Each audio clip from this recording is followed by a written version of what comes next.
내일 시장 지금부터 시작입니다. 애프터마켓 진행의 조민재입니다. 원래 강세장에서는 서너 달에 한 번씩 10%씩 조정이 나오는 법이라는데 벌써 이번 달만 들어서도 두 번째 급락장이 나왔었죠. 그만큼 초 강세장이었다는 의미가 되는 걸까요?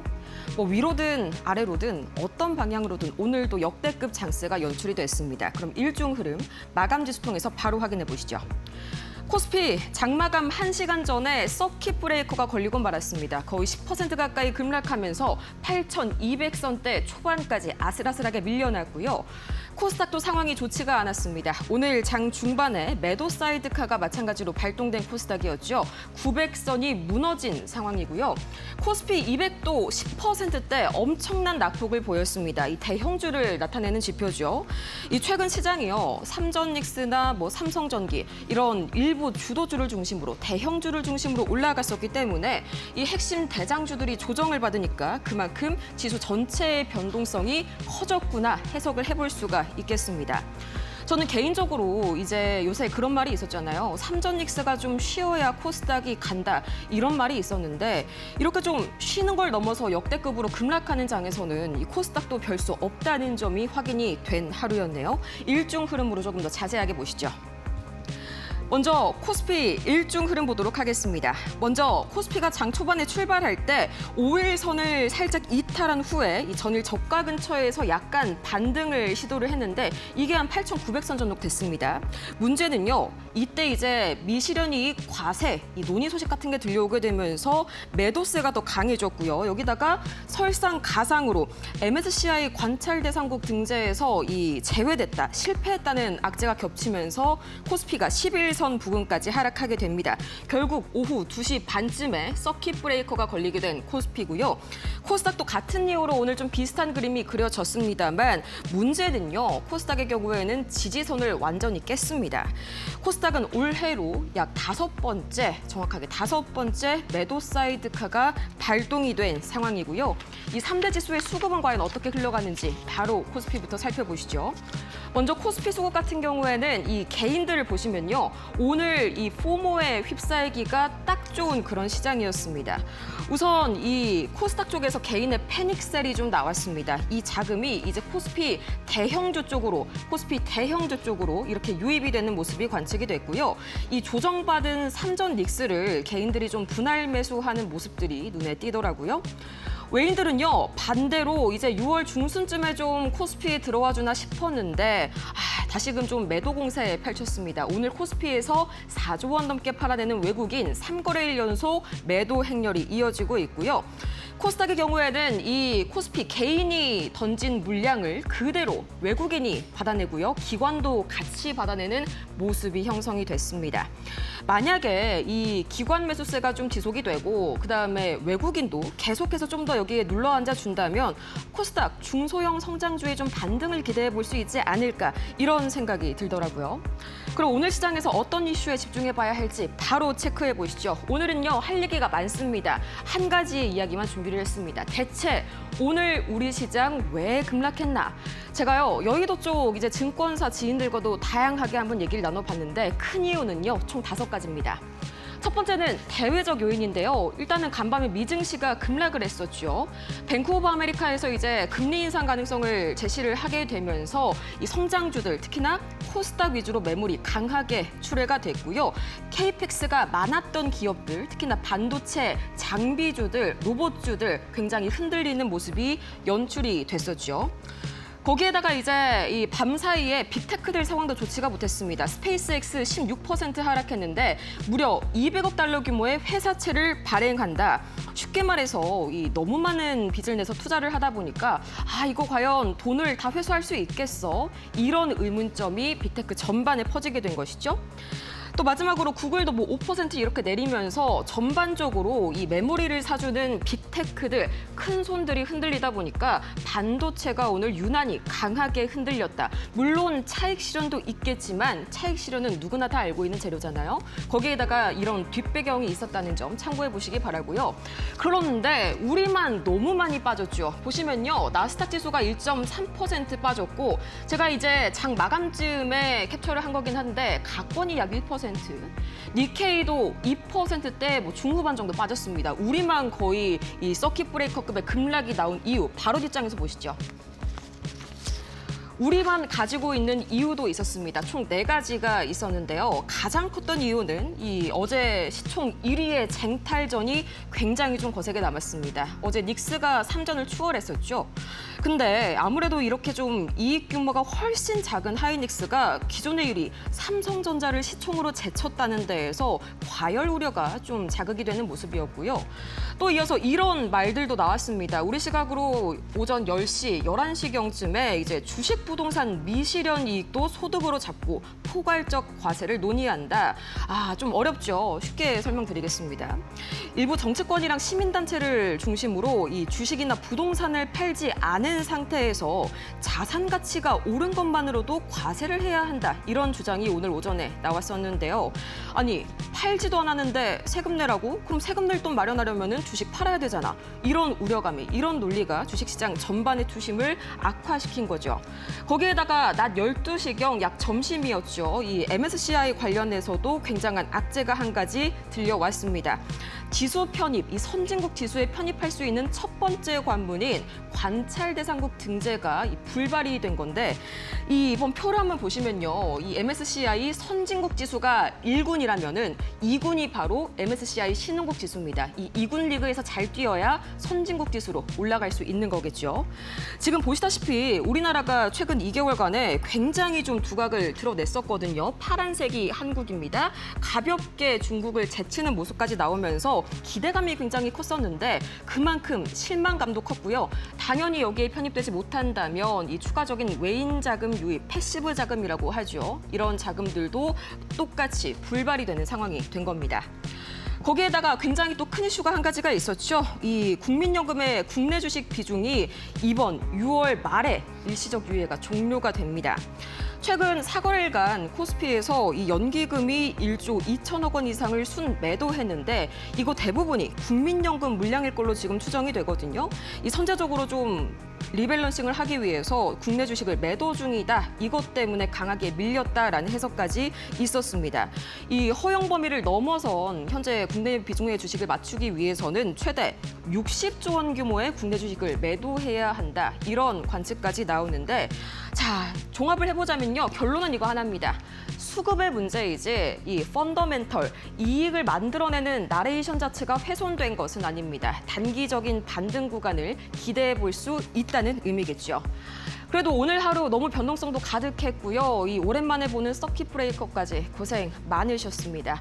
이어서 다음 저희 이데일리 TV 뉴스 통해서 더 많은 내용들 한번 확인을 해보시죠.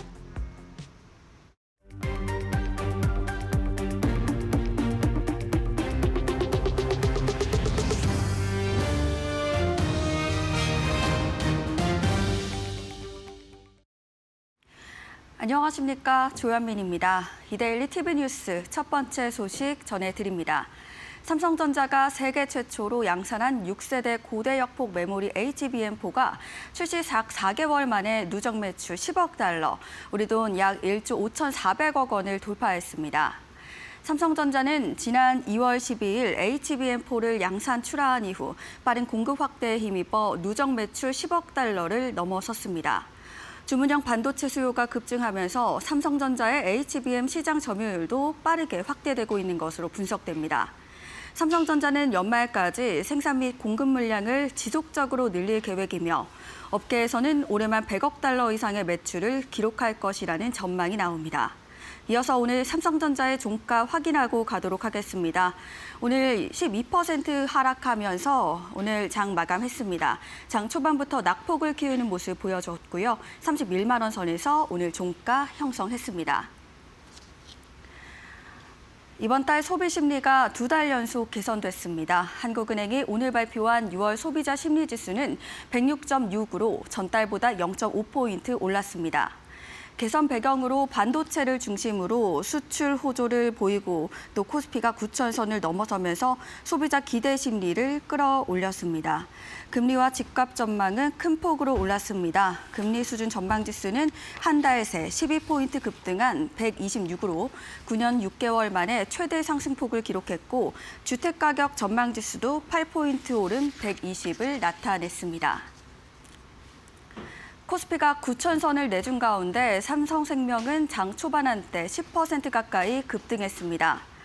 삼성생명은 삼성전자 지분 8.51%를 가진 최대 주주로 삼성전자 주가가 오르면서 삼성생명이 보유한 지분 가치가 다시 평가받을 거란 기대치가 매수세를 끌어올렸습니다. 증권가에서는 보험 본업만으로는 삼성생명의 기업 가치를 매기기 어렵다는 분석이 나오고 있고 대신증권은 삼성전자 등 지분 가치를 함께 반영해야 한다며 목표 주가를 59만 원으로 상향 조정했습니다. 그렇다면 오늘 삼성생명의 마감가 확인하고 가겠습니다. 장 초반 강세 흐름 보여줬지만 장 후반으로 갈수록 빠지는 모습 보여줬습니다. 오늘 종가 기준으로 42만 5천 원으로 5.66% 하락한 채 정규장 마감했습니다. 오늘 DLENC 주가가 사우디아라비아발 과세 통보 소식에 급락했습니다. DLENC는 사우디 과세 당국으로부터 2006년부터 2019년까지 수주한 프로젝트와 관련해 약 8,533억 원의 법인세 추징을 통지받았다고 공시했습니다. 회사 자기 자본의 16%에 해당하는 규모입니다. DLENC는 부당한 과세 처분이라며 불복 절차를 진행할 계획이라고 밝혔습니다. 그렇다면 DLENC의 마감가 확인하겠습니다. DLENC는 오늘 크게 급락을 했습니다. 장 초반부터 크게 하락하면서 20% 넘게 하락을 했고요. 종가 기준 58,100원 선으로 거래를 마감했습니다. 네, 지금까지 이데일리 TV 뉴스 전해드렸습니다.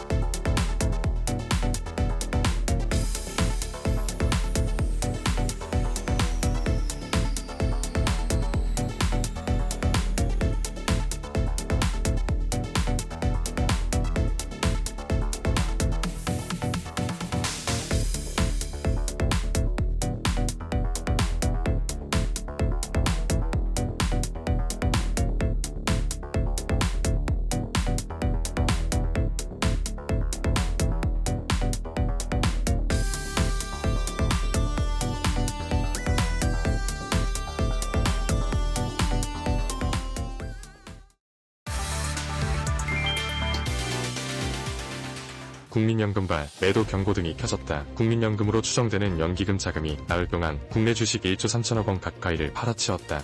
한국거래소에 따르면 연기금은 지난 17일부터 22일까지 사거리일 동안 유가증권 시장에서 1조 2,696억 원을 순매도했다. 최근 한 달로 넓히면 매도 규모는 약 2조 5천억 원에 달했다. 이유는 코스피 급등이었다. 코스피가 9,100선까지 치솟으면서 국민연금의 국내 주식 비중이 허용 상단을 넘어선 것으로 추정됐다. 시장에서는 이달 말 리밸런싱 유예 종료를 앞두고 비중 조절 매도가 시작됐다는 분석이 나왔다. 더 큰 누레는 앞으로다. 일각에서는 허용 범위를 맞추려면 최대 60조 원 규모의 국내 주식 매도가 필요할 수 있다는 관측도 나왔다. 다만 매물 폭탄이 한 번에 쏟아질 가능성은 제한적이라는 평가도 나왔다. 국민연금이 장기간 분산 매도에 나설 가능성이 크기 때문이었다. 시장은 국민연금의 리밸런싱 매도가 코스피 상승세에 제동을 걸지 주목하고 있다.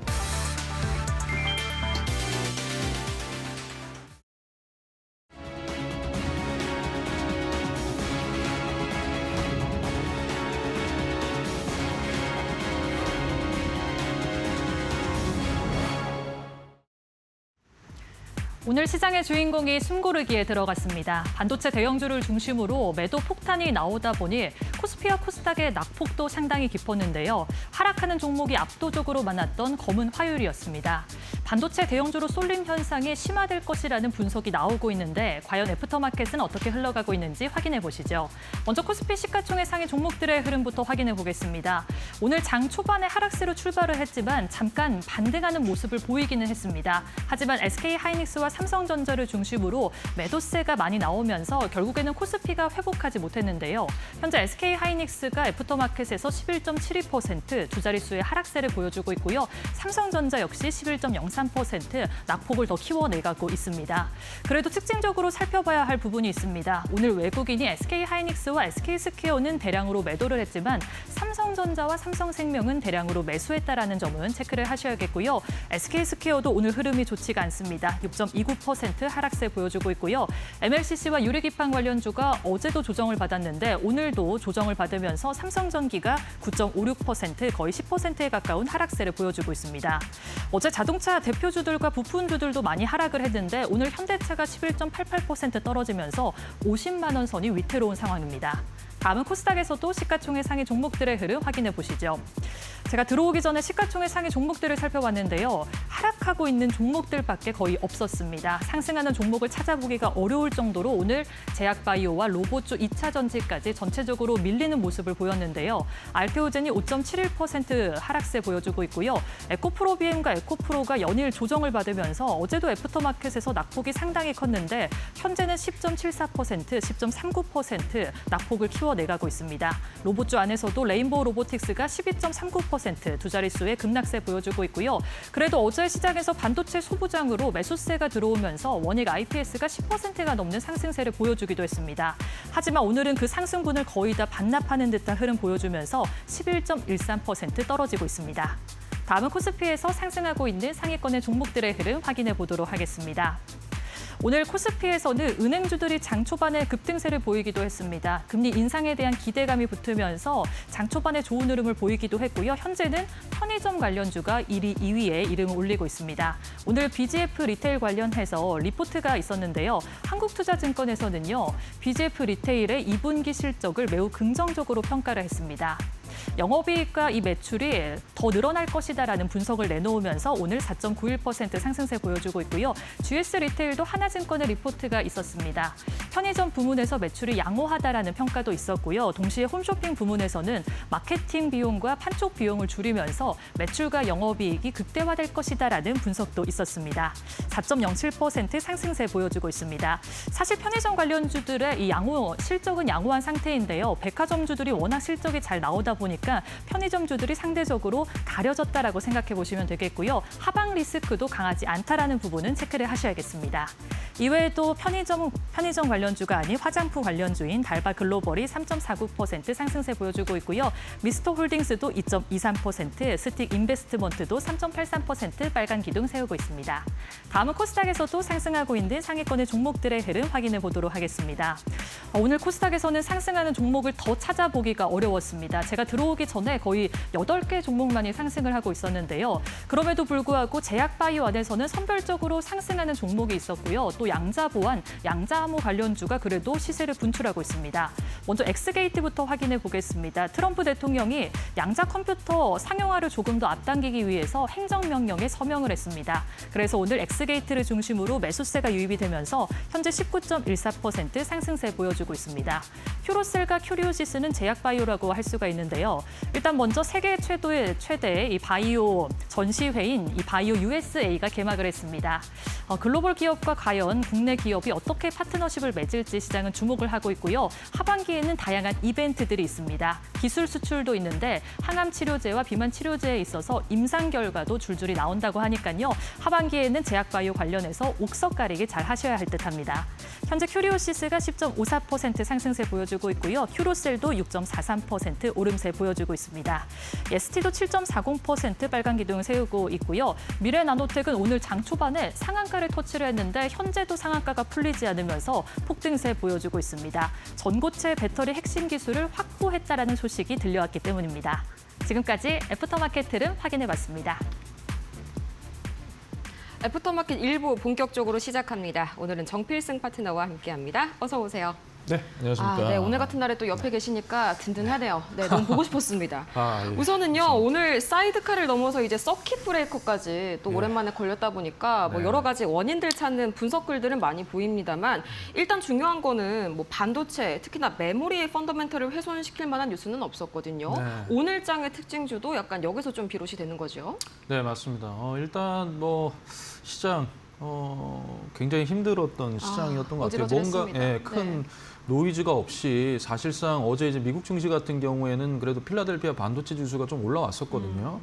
그리고 뭐 마이크론이라든지 이렇게 조금 올라가는 모습을 보여줘서 사실 오늘 우리나라 증시도 조금 반등을 줄 수 있지 않을까라는 생각을 했는데 네. 뭐 여전히 뭐 국민연금에 대한 비중 조절 이 부분도 좀 큰 몫을 한 것 같고요. 여러 가지로 오늘 노이즈들이 좀 많이 나왔습니다. 뭐 전반적으로 뭐 MSCI 우리가 선진국 지수에 편입을 못했다. 그래서 또 내년을 기다려야 된다. 뭐 이런 것도 있었고요. 그 다음에 또 금투세 관련해 가지고 또 여러 얘기가 또 나오면서 시장 부담을 좀 더 하방으로 밀어냈던 것 같습니다. 전반적으로 오늘 시장 어렵지만 그래도 반도체 펀더멘탈은 깨지지 않았다. 오히려 그게 중요한 삼성전자, 거죠. 예, 네. 삼성전자 21선, 31선까지 밀어줬어요. 하루 아침에 마이너스 11%가 가면서 밀어줬단 말이에요. 그래서 이럴 때는 여러분들께서 조금 분할 매수로 조금 대응을 해보시면 좋다라는 건 제가 계속 말씀을 드렸습니다. 왜냐하면 쉽게 살 수 있는 구간을 주지를 않아요. 그러니까 그런 부분 여러분들 좀 하시면 되는데 어쨌든 오늘 특징주 픽은요. 네. 바로 첫 번째는 예스티입니다. EST. 네. 일단 예스티가 이번에 그 HPSP랑 이제 특허 소송의 부분이 있었잖아요. 그쵸. 근데 그 부분에 있어서 일단 승소했다. 그래서 기준봉이 만들어지고 이제 수급이 최근에 좀 들어왔었고 오늘과 같은 시장에서도 예스티는 장 초반부터 중반까지 굉장히 강한 모습을 보여줬어요. 근데 이제 마지막은 결국 이제 보합으로 마감을 했습니다만 안 빠진 게 어딥니까? 그죠? 그쵸, 안 빠진 게 안 어딥니까? 빠진 게 어디예요? 그러니까 그만큼 오늘 예스티는 강한 모습을 보여줬는데 일단 뭐 우리가 HPSP가 이 고압 수소 어닐링 요 HPA라고 하는데 요게 이제 전반적으로 이 전공정에서 꼭 필요한 건데 이게 HPSP가 거의 독점이에요, 독점. 전 세계 뭐 거의 독점이다라고 좀 생각을 하면 되는데 예스티가 이제 이 부분에 대해서 어떤 뭐 이중벽 구조 특허라든지 총 특허 6개 중에 5건을 이제 무관 판정을 받았다라는 거죠. 그로 인해서 EST가 어떻게 보면 지금 HPSP가 독점하는 시장에서 EST의 어떤 시장의 어떤 그 점유율을 한 20% 정도까지만 끌어올려 주더라도 충분히 영업이익적인 면에서는 한 200억, 300억 이상의 실적을 올릴 수 있는 그런 구도로 바뀌었다. 그리고 퍼가 현재 HPSP가 퍼가 거의 46배 정도 되는데요. 네. 그에 반해서 EST는 좀 저평가입니다. 그래서 어떻게 보면 조금 저평가에서 다시 리레이팅 될 수 있는 그런 구간에 EST는 놓여져 있다라는 부분이고요. 네. 차트 한번 보면서 설명을 드리도록 하겠습니다. 자, 뭐 최근에 계속 올라왔었습니다. 어제도 좀 강하게 올라오고요. 근데 제가 이제 말씀드리는 부분이 뭐냐면 이제 이렇게 거래 대금이 동반이 돼서 이제 기준봉이 발생을 했죠. 이때가 그 승소했다 그 얘기가 나오면서 이게 이제 기준봉이 발생을 했거든요. 그리고 나서 이제 좀 과하게 눌러줬는데 거래량이 거의 동반되지 않은 상태에서 조정이 나왔어요. 그러고 나서 어제 오늘 연거푸 올려줬는데 그래도 이 기준봉의 상단에서 오늘 밀리지 않고 물론 어느 정도 고점 대비해서는 좀 많이 밀리긴 했지만 그래도 보합으로 끝났습니다. 그래서 내일도 어떻게 됐든 유효하고 만약에 EST 조정을 준다면 마찬가지예요. 21선부터 해서 하방으로 조금 분할 매수식으로 여러분들께서 보신다면 괜찮다. 왜냐하면 최근에 계속적으로 거래량과 거래 대금이 들어왔다. 이 부분은 계속 유효하다라고 좀 말씀을 드리고 싶습니다. 네, 지금 안 그래도 NXT에서 EST가 지금 6%대 다시 한번 반등 중 계속해서 강한 모습 이어가고 있네요. 네. 단기적인 역시나 좀 수급 노이즈가 오늘은 강했던 것 같습니다. 맞습니다. 그러면 두 번째 특징주 한번 살펴볼까요? 일단 네. 오늘은 또 전선이 상당히 좀 눈에 띄었죠. 전력설비 이쪽이요. 맞습니다. 오늘 뭐 대원전선 전력 설비 아침에 굉장히 강했어요. 그쵸. 뭐 18%, 19% 막 이렇게 올라가다가 갑자기 그거를 다 토해냈습니다. 뭐 뉴스가 있었나요? 뭐 뉴스는 따로 없었어요. 그냥 제가 봤을 때는 뭐 한번 이 여러 가지 뭐 MSCI라든지 아까 금투세라든지 그쵸. 이제 시장에 매물 출회가 되면서 좀 빠졌는데 제가 뭐 SK 하이닉스 같은 경우에는 뭐 마켓 인허에서 미리 익절을 했지만은 그것도 여전히 유효합니다만 ADR적인 부분도 있었고 그다음에 MSCI 요것도 있었고 선진국 지수 편입도 있었고 제가 그때 과매수 단계로 들어간다라고 말씀을 드렸어요. 아, 기억이 나네요. 네, 네. 그러면서 이게 좀 빠졌던 부분이 있는데 그 시장의 이 두 기둥이 무너지기 시작하면 결국 시장 전체로 이게 파급 효과가 나게 됩니다. 그러면 밀릴 수밖에 없어요. 그러니까 삼성전자, SK 하이닉스가 제가 말씀드렸잖아요. 얘네 둘이가 끌고 가는 시장이어야 우리나라는 우상향할 수 있다. 그런데 이 두 종목이 무너지게 되면 우리나라는 끝난 시장이다라고 말씀드렸는데 무너진 건 아닙니다. 오늘 이제 뭐 무너진 건 아니고 단기 조정이 나왔는데 그래도 보십시오. 이 우리나라 시장이 이 두 기둥이 하락하니까 곁들여서 그냥 같이 하락하는 그런 모습을 또 보여주지 않습니까? 어찌됐든 대원전선도 그런 부분에 있어서 좀 밀렸는데 제가 이제 최근에 전력설비 전선 계속 보라고 말씀드리고 있습니다. 반도체 다음으로 봐야 될 건 우리 AI 인프라 중에서는 결국에 전력설비 전선이다라는 거고요. 그런 그 JP모건이나 이런 데에서도 계속 얘기가 나오죠. 지금 전력 부분 결국에 이 반도체 이후에 전력, 지금 미국 같은 경우는 전력 공급망 이게 전혀 지금 안 되고 있기 때문에 추후에 이런 부분에 있어서 좀 노려봐야 된다라고 또 말이 나왔어요. 그러니까 전력 설비 전선 ESS 이거는요 무조건 여러분들께서 조금 담으셔야 됩니다. 그러면서도 제가 대원 전선을 가지고 나왔던 가장 큰 이유는요. 최근에 또 수급이 또 형성이 됐고 그러면서 단기적으로 최근에 이제 계속 거래량이 조금씩 들어오고 있습니다. 얼마 전에는 굉장히 강하게 들어왔다가 오늘도 좀 강하게 들어왔었는데 장중에 밀리면서 좀 빠졌고요. 그러면서 어찌됐든 그 철도 밸류체인도 또 진입을 해가지고요. 네. 현대 로템과 공급 계약을 또 맺으면서 전반적인 흐름을 또 가져갔습니다. 전반적으로 그냥 이렇게 생각하시면 될 것 같아요. 저는 요즘에 이제 계속 무료 방송에서도 말씀드리는데 반도체 다음에는 전력 설비 전선이다. 왜? 지난주에도 그게 강했어요. 근데 오늘도요. 그게 강했잖아요. 아침에는. 그러니까 그게 뭔가 계속 힌트를 주는 겁니다. 반도체가 움직였고 그 다음에 움직이는 거는 전력 설비 전선이다. 지난주에도 그랬고 오늘도 그랬어요. 그러면 이거는 이제 계속적으로 수급이 들어온다. 오늘 단기적 노이즈 때문에 좀 밀어냈다라고 좀 볼 수가 있는데요. 차트 보면서 말씀을 드리도록 하겠습니다. 네. 자, 어찌됐든 지금 보시면은 이렇게 상승을 하고요. 그리고 나서 쫙 밀어냈고 그런 다음에 다시 왔는데 다시 이제 올라왔는데 최근에 이제 들어오면은 여기서 이 기준봉이 이제 발생을 했습니다. 제가 이날 그 마켓 위너에서 이거 해가지고 제가 말씀을 드려가지고 요게 목표가는 달성을 했거든요. 그런데 거래량 없이 뺐단 말이에요. 없이 빼다가 오늘 강하게 들어 올려줬는데 장중에 시장이 좀 매물로 빠지면서 그 차익 실현 매물이 좀 나오면서 빠졌던 것 같습니다. 하지만 전력 설비 이 밑에서부터 다시 지금 바닥 딛고 올라오는 그 구간이기 때문에 충분히 다시 한 번 더 반등 줄 수 있으니까 대원전선 전력 설비 계속 유의미하게 한번 집중해 보시면 좋겠습니다. 네, 반도체가 먼저 가고 전력 설비가 뒤따라가는 장세가 계속해서 좀 나타나고 있죠. 지금도 약간 NXT에서 반도체가 좀 낙폭 먼저 선제적으로 줄여가고 있고요. 그 다음을 좀 이제 마찬가지로 전력 설비가 따라가지 않을까 하는 그런 그림이 좀 그려지고 있네요. 자, 그러면 이렇게 해서 오늘장 특징적인 종목들 같이 한번 확인을 해봤고요. 더 자세한 내용 궁금하신 분들은 저희 파트너님과 함께 해주시면 되겠습니다. 그럼 내일장에서는 어떤 전략 필요할지 저희 키워드 통해서 바로 확인해 보시죠. 네, 내일장 첫 번째 키워드는요. 환율입니다. 지금 이 시각 환율 상황 한번 살펴보도록 할까요? 원달러 환율이요. 다시 한번 위태로운 수준까지 올라왔습니다. 아무래도 아직까지 미국과 이란 간의 노이즈도 살아있고요. 거기에다가 우리 시장 자체의 문제도 오늘 여러 가지 노이즈가 있었죠. 지금 이 시각 1,537원 지나가고 있네요. 두 번째 키워드 한번 열어보도록 하시죠. 두 번째 키워드 코스닥. 오늘 또 코스닥의 이 지지선이 깨지는 모습들이 나타났습니다. 900선까지 오늘 지금 내려버린 그런 코스닥인데 800선까지 밀려났죠. 바로 한번 이야기 확인해 보시죠. 네, 내일장 첫 번째 키워드 환율 한번 얘기를 해보도록 하겠습니다. 환율 지난주까지만 해도 좀 잡히는 줄 알았거든요. 네. 근데 지금 이 시각 다시 한번 또 10원 가까이 막 껑충 오르고 네. 있네요. 뭐 다른 이유가 또 있었을까요? 뭐 다른 이유라기보다는 이제 금리적인 부분도 있고 여러 가지로 채권 금리도 지금 미국 10년물짜리 지금 올라왔죠. 4.5% 이상 올라왔고. 근데 일단 지금 우리나라 환율이 1,530원, 그러니까 1,520원대로 밀려야 변동성이 좀 덜하더라고요. 지금 보니까 최근에 한 3거래일 연속 지금 계속 외국인들이 매도를 엄청 크게 가져가고 있는데 네. 이게 1,530원대로 다시 올라온 게 18일입니다. 18일. 그때 이후로 지금 3거래일 연속 빼고 있어요. 그러니까 환율이 1,530원이 지금 어떻게 보면은 또 어떤 지지 라인이 된 겁니다. 이 부분을 지금 뚫고 올라왔기 때문에 외국인들이 지금 매도세를 계속 크게 키워가고 물론 그 사이에 뭐 리밸런싱도 있고 여러 가지 뭐 금리에 대한 부분도 있고요. 그런 부분들이 있기 때문에 지금 이제 환율적인 부분이 있는데 제가 이제 최근에 계속적으로 좀 살펴보고 리서치도 좀 살펴보는 바로는 우리나라 환율은 1,500원 밑으로 내려가기는 정말 어려울 것 같아요. 지금 현 구조상.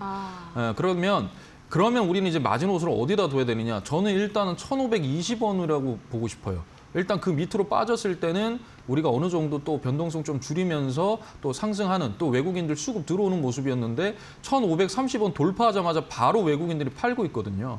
그러니까 이런 부분들로 봤을 때 내일 환율이 지금도 1,537원, 1,538원인데 과연 내일도 환율이 1,530원 이상으로 1,540원 이상으로 올라갈 것이냐 아니면 1,520원 밑으로 내려갈 것이냐의 문제인데 모르겠습니다. 전반적으로 우리나라 정부에서는 이제 뭐 대략 이 부분에 대한 논의는 좀 크게 이슈화되고 있지는 않은 것 같아요. 그러니까 지금은 어떻게 보면 시장에 맡기는 것 같은 느낌이 듭니다만 그러려면 일단은 뭐 지금 솔직히 말씀드리면 종전 얘기로 사실은 막 이제는 막 변동성 크게 안 가져가요. 이제는. 이미 내성이 생겼죠. 네, 이제는 뭐 네. 내성이 생겼어요. 이제는 이 부분이 아니에요. 이제는 전쟁은 이제는 그게 아니고 자체적으로 좀 봐야 되는 부분이 큰데 전쟁으로 인해서 뭐 유가가 지금 많이 내려갔단 말이에요. 종전 얘기 나오고 나서. 근데 이건 이제 나중에 금리에 대한 부분을 봤을 때 내년 이제 초 이후에 한 내년 중반쯤 되면 이번에 지금 유가 내린 게 반영이 돼가지고 금리 인하에 대한 부분도 나올 수 있겠죠. 내년에는. 근데 일단은 금리 인상 얘기 뭐 미국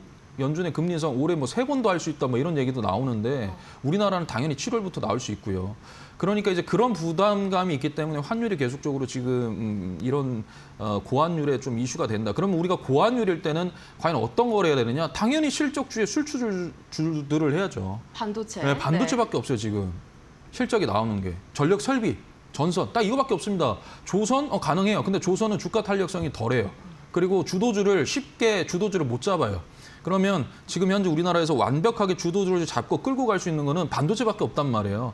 그러니까 지금 고환율에 거기다가 실적이 나오고 이제 금리도 올라가고 이러면 결국에는 반도체 실적주의 대형주들밖에 움직일 수밖에 없다. 그러면 오늘은 노이즈냐? 노이즈에 따라서 공포가 발생이 됐다라는 거죠. 그러니까 여러분들께서 어떻게 됐든 내일 환율 또 네. 중요합니다. 그래서 그 부분도 좀 집중해 주셨으면 좋겠어요.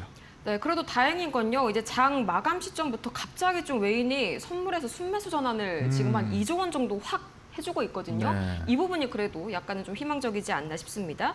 두 번째 키워드 코스닥. 근데 코스닥은요. 네. 아무리 저도 재료를 찾아보려고 해도 안 보이더라고요. 이게 돈이 갈 틈이 없어요.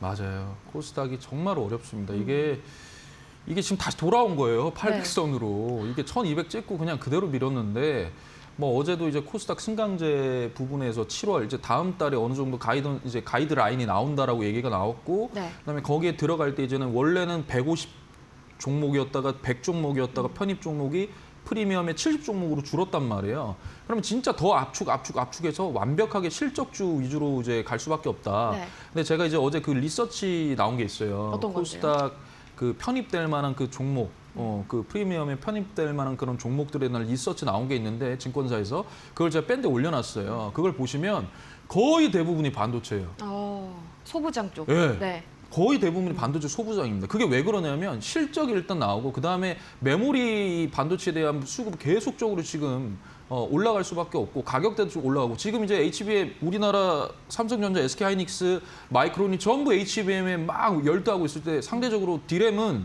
지금 안 돼가 공급도 안 돼요. 그러니까 DDR 그 2가 디램 2가 더 많이 지금 가격이 더 많이 올라가는 상태거든요. 그러니까 이거는 어쩔 수 없이 장비주들도 이제 수급이 들어가야 되는데 지금 코스닥이 이렇게 어제 같은 경우에도 장비주들이 막 폭등을 하지 않았습니까? 그렇죠. 그 논리로 폭등을 한 맞아요. 거죠. 그 논리로 네. 폭등한 거예요. 그래서 다 빠지더라도 반도체 소부장이 움직였기 때문에 코스닥이 어제 그래도 상승 전환을 해줬단 말이에요. 물론 장중에 좀 나오긴 했지만 어찌됐든 차별화 장세입니다. 반도체 차별화 장세. 그런데 오늘 코스닥이 900선을 이탈을 했어요. 제가 아침에 930선, 20선까지 이탈하면 이거 조금 힘들 거라고 판단을 해서 먼저 자료를 보내드려야 돼가지고 네. 드렸는데 이게 지금 890선까지 밀렸습니다. 다 깨고 내려가더라고요. 예, 네. 그래서 차트 잠깐만 좀 보고 말씀을 드릴게요. 지금 일단은 네, 코스닥을 한번 살펴보도록 하겠습니다. 와, 이 코스닥 보십시오. 이거 지금 엄청나죠? 작년 12월 수준까지 내려온 거예요. 작년 12월 수준까지 내려오고 올라가면서 했는데 원래 제가 1050포인트가 저항이다 그랬습니다. 여기를 뚫어서 올려서 종가로 안착을 해야만 우리가 상방울을 더 열어놓고 코스닥에 그때 매수를 타점이 될 수도 있다라고 말씀드렸는데 만약 여기를 뚫어내지 못하고 1050포인트를 뚫어내지 못하면 밑으로 더 빠진다. 그러면 이건 어떻게 대응해야 되냐. 이때는 분할 매수로 대응을 해야 된다라고 얘기를 했어요. 그건 애프터마켓에서도 그랬고 뭐 신대가에서도 그랬고 똑같이 말씀을 드렸습니다. 그런데 지금 890포인트까지 떨어졌습니다. 지금은요. 아무것도 하면 안 돼요.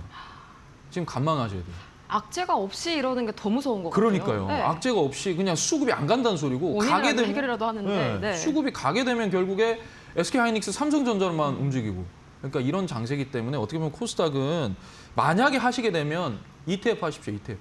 ETF. 그 이제 코스닥 그 저기 반도체 장비 소부장 ETF 있지 않습니까? 그런 걸로 그냥 차라리 접근하시는 게 나을 것 같아요. 개별 종목은 너무 변동성이 심해요. 그러니까 차라리 하실 거면 여러분들께서 코스닥 관련된 그 반도체 소부장 관련된 특히 장비가 많이 구성이 되어 있는 포트폴리오에 그런 ETF를 좀 여러분들께 보시는 게 좋지 않나라는 생각이 듭니다. 저 한 가지 좀 또 궁금한 게 있는데요. 아까 또 이제 코스닥 승강제 말씀을 해주셨잖아요. 이제 하반기 쪽에 이제 약간 모멘텀이 아닐까 싶은데 맞아요. 이거랑 좀 비슷한 재료가 이미 한 번 있었어요. 국민참여성장펀드 네. 이것도 그때 당시에 굉장히 기대감 가득했었는데 뭐 하루 이틀 정도 재료가 반짝하고 그냥 끝났단 말이죠. 맞아요. 이번 승강제도 좀 비슷하게 흘러가지 않을까 하는 그런 우려가 좀 있네요. 그러니까 솔직히 말씀드리면은 네. 지금 코스닥이 올라갈 걸 찾는 거예요. 어떻게 명분 하면 찾기다. 올라갈까? 와, 동전차 진짜 뭐 어떻게 하면 올라갈까? 올라갈 만한 재료들을 찾아내는 건데 국민성장펀드는 상대적으로 약했죠. 그렇죠. 호흡기가 안 먹히죠 지금. 네. 네. 그런데 이 코스닥 승강제, 뭐 프리미엄, 2부 리그, 그다음에 관리 종목 이렇게 세 개로 나뉘는데 처음에는 150개였다가 100개로 줄였다가 70개로 줄였다가 지금 이런 과정이에요. 아직까지 이것도 확정된 게 아니란 말이에요. 그쵸. 그러니까 여기에서 더 변동성도 가지고 그럼 나머지 실적 좋은 종목들은 70개에 못 들어가는 거 아닙니까? 그잖아요. 그러니까 제가 코스닥은 살아가려면 일단 첫 번째 실적 좋은 종목들로 움직여야 되는데 두 번째는요. 빨리 퇴출할 거 퇴출해야 됩니다. 이거 시장 코스닥 시장 지금 제가 계속 신대가에서 말씀드리지만은 이 코스닥 시장은 일단 신뢰성의 문제예요. 신뢰의 문제입니다. 뻔하게 그런 종목들 어떤 종목들을 우리가 아는데 그런 종목들이 당연히 퇴출되지 않고 그대로 있다면 누가 과연 우리나라 코스닥 시장에 들어오겠습니까? 그게 그쵸. 외국인이든 개인이든 그렇지 않겠습니까? 그러니까 제발 좀 이런 부분들 우리 쪽이 좀 잘 좀 참여하셔가지고 좀 반영을 좀 해주셔가지고 쳐낼 거 좀 빨리 좀 쳐내고 정말 괜찮은 종목들을 기술 특례 상장을 시키던지 뭐 그렇게 했으면 좋겠어요. 네. 네, 조금 더 옥석 가리기를 현실적으로 해낼 수 있는 또 그런 제도 마련이 필요한 것 같습니다. 코스닥도 어쨌든지 간에 따박따박 실적이 지키는 종목들로만 돈이 간다 체크해 보시면 좋을 것 같고요. 이렇게 내일장에서는 또 어떤 전략 취해봐야 될지 함께 확인을 해봤습니다. 나는 이렇게 장중에 오늘 너무 심장이 철렁 내려앉았다. 파트너님과 함께 내일장 준비해보고 싶다 하시는 여러분을 위해서 저희가 공부방 마련을 해놨는데요. 지금 바로 화면 하단에 송출되고 있는 QR코드 스캔하시거나 이게 조금 어렵다 하시는 분들께서는 문자 메시지 샵 3772번으로 정필승 3글자 보내주세요. 저희가 입장 방법 친절하게 알려드리도록 하겠습니다. 또 저희 파트너님께서 이제 매일 오전에 온라인 공개 방송도 같이 진행을 해주고 계신데요. 간밤에 이 미증시 흐름이 어땠는지 특히나 이번 주에 또 마이크론 실적 발표 이게 또 굉장히 코스피에는 강한 반등 모멘텀이 될 수가 있겠죠. 새벽 5시에 발표가 되니까요. 혼자 해석하시기 어려우실 겁니다. 저희 바로 매일 아침마다 저희 정필승 파트너님과 함께 공개 방송 통해서 전략 세워보시기 바라겠고요. 아울러서 저희 최근 들어서 이데일리온 파트너들의 사칭 사례가 발생하고 있습니다. 피해받지 않도록 각별히 유의 바라겠습니다. 그럼 내일장에서는 어떤 종목 담아볼지 이어서 확인해 보시죠.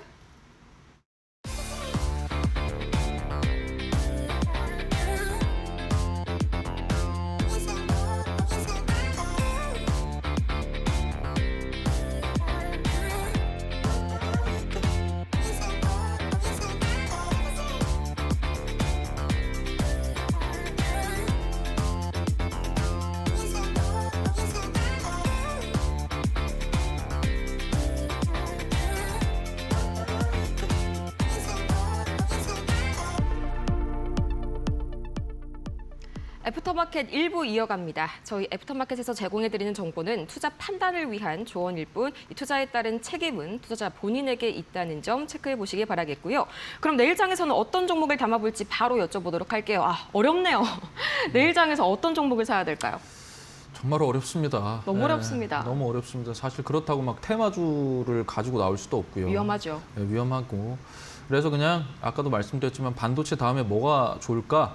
전력 설비 전선이다라고 좀 말씀드리고 네. 싶어서 전력 설비와 전선을 가지고 나왔는데 아까 말씀드렸던 첫 번째 대원전선. 대원전선을 처음에 가지고 나왔고요. 네. 이거는 뭐 아까 전에 제가 설명을 드렸기 때문에 전반적인 흐름 자체에서 이게 또 뭐 원전과도 관련이 되어 있고요. 어찌됐든 AI 데이터 센터를 만들려면 결국에는 첫 번째 이 AI 서버에 꼭 필요한 GPU에 들어가는 HBM. 그래서 일단 우리나라가 메모리를 만들기 때문에 그게 돋보이는 거죠. 그래서 시장이 끌어온 거고요. 뭐 거기에 이제 뭐 SSD, ESSD나 스토리지 관련된 이제 종목들이 이제 올라가는 거고요. 거기서 이제 파생이 된다면은 실질적으로 AI 데이터 센터가 만들어지게 된다면 이제 실질적으로 어떻게 전력을 공급을 할 거냐. 그러면 에너지를 어떻게 생산을 할 거냐. 그래서 우리가 SMR이라든지 원전이라든지 그다음에 우리가 그 엔진, 선박용 엔진을 데이터 센터용 엔진 4행정짜리로 이제 얘기가 나오는 거 아닙니까? 그리고 나서 또 안에서 보면 액침 냉각이라든지 어떻게 할 거고 또 거기에 광통신 어떻게 이게 전기를 빛의 신호로 바꿔서 어떻게 쏴줄 거고 여러 가지가 있잖아요. AI 그렇죠. 데이터 센터. 근데 굉장히 핵심적인 건 일단은 어떻게 전기를 공급을 할 거냐. 혈관이 어떻게 되느냐. 혈관이 잡혀야 우리가 피도 뽑고 하는 거 아니겠습니까? 마찬가지예요. 그러니까 이 전력 설비 전선, 특히 전선을 어떻게 구성이 되느냐인데 대원전선이 이제 그런 부분에 있어서 계속적으로 실적도 우상향을 현재 하고 있고요. 과거에는 대원전선이 테마로 많이 움직였어요. 그렇죠. 그런데 이제 최근에 수주 계약도 계속 나오고 있고 기존의 사업군 외에 뭐 철도라든지 그런 부분들로 이제 계속적으로 지금 옮겨가고 있는 사업 다각화를 하고 있기 때문에 전장, 그다음에 이제 전기 자동차의 그 라인까지도 현대차와 지금 계속 그 계약, 공급 계약을 맺고 있기 때문에 그런 부분으로 봤을 때는 대원전선이 굉장히 좋다라고 저는 판단을 합니다. 그래서 상승분 반납하고 빠진 상태에서 지금 어떻게 보면 눌림목 주고 오늘 다시 반등을 줬기 때문에 네. 추가적으로 좀 더 우상향이나 어느 정도 조금 익절을 할 수 있는 부분이 공간이 만들어졌다라는 거고요. 제가 봤을 때는 막 그 전 고점 막 2만 원대까지는 일단 단기간에 올라가기는 힘들 것 같아요. 네, 단발적으로 봤을 때는 한 14,000원, 5,000원 구간까지는 충분히 열려 있다라고 판단을 했기 때문에 대원전선을 가지고 나왔습니다. 그럼 두 번째 종목도 마찬가지로 전력 설비 이쪽인가요? 네, 이거 제가 지난주에도 한번 가지고 나왔는데요. LS 일렉트릭입니다. 네, 그냥 LS 뭐, 일렉트릭. 네, 뭐 많이 할 필요가 있겠습니까? 그냥 3대장 중에 하나. 근데 이 3대장 중에 하나가 AI 데이터 센터의 전체적인 이 솔루션까지 제공을 하고 있다. 그러면 우리가 LS 일렉트릭을 좀 봐야 되지 않느냐. 그리고 LS라는 회사 자체가 전선부터 이제 가온 전선도 가지고 있잖아요. 그렇죠. 그러니까 그런 전반적인 그런 걸 본다면 충분히 하나의 토탈 솔루션으로 우리가 볼 수 있다. 거기다 ESS까지 같이 묶여 있기 때문에 계속적으로 또 이런 부분을 또 유럽 시장에서 또 문을 두드리고 있고요. 초고압 변압기에 대한 이 라인업도 계속적으로 확장을 하고 있고 수주 잔고도 2조 원을 또 돌파를 하고 있는 상태입니다. 계속적으로 우리가 모르게 공시는 계속 뜨고 있어요. 전력 설비 전선 최근에 한번 보십시오. 계속 수주 계약 나오고 있습니다. 우리가 전부 반도체에 매몰돼서 그래요. 근데 돌아서 보면 전력 설비 전선, 오늘 산일전기도 마찬가지고 계속 공급 계약 소식이 나오고 있단 말이에요. 그거는 굉장히 좋은 의미입니다. 조선도 마찬가지예요. 그러니까 LS 일렉트릭 한번 보도록 하고요. 잠깐 차트 한번 보면서 말씀드리겠습니다. 네. 제가 LS 일렉트릭을 이거를 그 18만 원대 그때 이제 액면 분할 할 때도 한번 말씀드려가지고 거의 70% 이상 갔다가 지금 빠지는데 여기에서 지금 횡보를 하고 있어요. 여기서 지금 올려놓고 이 구간에서 지금 횡보를 하고 있습니다. 근데 오늘은 조금 강하게 빠졌어요. 오늘 8% 올려놓고 뺀 거거든요. 네. 그러니까 전체적으로 보면 오늘 13% 뺀 겁니다. 13% 뺐는데 거래량이 뭐 크게 빠지면서 한 건 아니고요. 그다음에 이제 전반적으로 봤을 때 기관 그다음에 연기금, 뭐 보험, 투신 이쪽으로 지금 다 들어오고 있는 부분이죠. 그래서 내일도 과연 LS 일렉트릭 쪽에 기관이 계속 수급이 들어오느냐. 그리고 외국인도 이쪽으로 수급이 들어오느냐에 따라서 일단 상방으로 좀 더 움직일 가능성이 있다라고 좀 판단을 하고요. 그래서 일단 뭐 지금 시장 조정이기 때문에 단숨이 내일 뭐 시초가에 들어간다 이런 게 아니고 충분히 여러분들이 분할을 한번 나눠 보십시오. 이평선으로 뭐 분할을 나누든지 그렇게 좀 하시면 충분히 전력설비 전선은 제가 봐도 분할 매수 관점에서 유효하다라고 말씀드리고 싶습니다. 네, 확실히 HD 현대 일렉트릭도 그렇고요. 뭐 LS도 그렇고 이 NXT에서 낙폭을 좀 줄여가는 그런 모습들이 나오네요. 내일장의 윤곽이 저는 조금 궁금한데요. 뭐 내일 바로 이 반등 만회는 조금 어렵겠죠. 추가 조정이 좀 더 이어질까요? 저는 그 코스피 제가 밴드에다 올려놨는데요. 네. 지난주 토요일에 코스피 조정 오면 8,500에서 7,500 사이로 내려 7,500 사이요. 네. 아, 거기 구간을 제가 적어놨어요. 한번 확인해 보십시오. 네. 제가 지난주 토요일에 적어놨는데 조정 무조건 온다 그랬습니다. 무조건 온다 그랬는데 오늘 어떻게 됐어요? 코스피 8,200까지 밀렸어요. 제가 8,500에서 7,500 그 사이에서 분할 매수 관점으로 반도체에 집중하시면 됩니다라고 했는데 지금 코스피 8,200까지 밀어줬습니다. 그렇다면 우리가 7,500선까지 한번 열어놓고 지수를 열어놓고 종목 뭐 우리가 뭐 지수면 거의 삼성전자, SK하이닉스죠. 그쵸. 그러니까 그런 부분들로 한번 분할 매수 관점에서 해보시면 참 좋을 것 같다. 일단 삼성전자 21선 이하로 빠졌다. 네. 그러면은 나쁘지 않다라고 좀 말씀드리고 싶어요. 오히려 좀 저가 매수의 기회로 생각을 하되 이 분할 매수하는 거 잊지 네. 말아야 한다. 좀 이렇게 정리를 해볼 수가 있겠습니다. 자, 그리고 저희가 한번 쓱 보니까요. 네. 코칩 아, 이 네네. 종목이 또 굉장히 효자 종목이었잖아요. 맞아요. 애프터마켓에서도 엄청나게 좀 수익률을 안겨줬더라고요. 맞습니다. 우리 그 민정 앵커님도 같이 저희가 마켓 디너를 하고 있잖아요. 10시에 지금 하고 있죠. 네, 그래서 그때 코칩으로 제가 수익을 했는데 그때 또 이게 히든주로 나갔었어요. 나가서 일단 수익을 줬는데 오늘 좀 많이 빠졌어요. 그니까요. 근데 오늘. 거래량이 없어요. 한번 보실래요? 거래량이 없습니다. 예, 그리고 이거 품절주예요. 그렇기 때문에 거래량이 없이 뺐다라는 건 세력이 한번 쫙 빼면서 물량을 다시 받는 느낌이었어요. 아, 예, 만약 이 정도로 낙폭이 마이너스 17%면 이게 거래량이 엄청 들어와야 돼요. 그런데 아니라는 거예요. 이 보시면 거래량이 요 정도밖에 안 들어왔습니다. 그렇다라는 거는 한번 쫙 빼면서 세력들이 품절주기 때문에 물량을 아마 잠궈버릴 가능성이 굉장히 큽니다. 물량 잠궈서 다시 한 번 더 상방으로 열어올릴 가능성이 큰데 어찌됐든 제가 요날 말씀드려가지고 이날 이제 종가로 해서 이제 이렇게 슈팅이 나왔죠. 그래서 한 15% 이상 수익을 달성을 했죠. 했는데 여전히 코칩 오늘 빠졌다 그래서 막 그런 게 아니라 MLCC에 대한 수급은 여전히 유효하기 때문에 여러분들이 계속적으로 지켜보시면 좋을 것 같습니다. 네. 이렇게 좀 셈법이 복잡해지는 시장일수록 좀 단순하게 생각할 필요가 있는 것 같습니다. 네. 일단은 뭐 올해 분기 실적이 계속해서 우상향되고 있는 게 이제 전력, 그다음에 반도체 그대로 짚어주셨고요. 뭐 내러티브를 가지고 있는 것도 다 비슷합니다. 피지컬 AI, AI 데이터 센터 네. 이쪽에다가 좀 집중을 해보셔야 되지 않을까 싶습니다. 자, 이렇게 저희 계속해서 파트너님과 함께 이 내일장 어떤 종목을 담아봐야 될지에 대해서도 자세하게 한번 살펴봤는데 이 히든 종목 한번 살짝 살펴볼까요? 네, 일단 뭐 히든 종목이기 때문에 힌트만 좀 간단히 드리겠습니다. 저는 들으면 바로 맞춥니다. 그래서 쉽게 힌트 말을 바로 못 주시죠. 하겠네요. 네. 네. 일단은 블룸에너지와 관련이 있는 회사예요.